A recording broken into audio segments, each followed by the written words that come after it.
కాగా నా ప్రియమైన సహోదరులారా,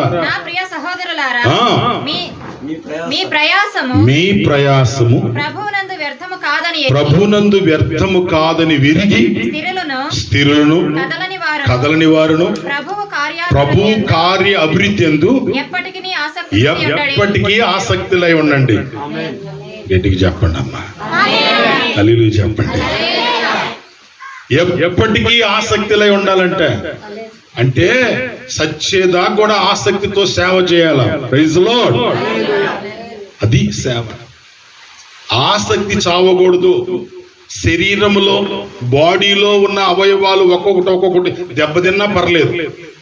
కిడ్నీ సరిగ్గా పని చేయకపోయినా పర్లా, గుండె కొద్దిగా పని చేస్తున్న పర్లా, లేకపోతే లివర్ లో ఇదేదో ప్రాబ్లం వచ్చిన పర్లా, ఆశ రేగాల. Praise lord. మా ఆత్మీయ తండ్రి గారైన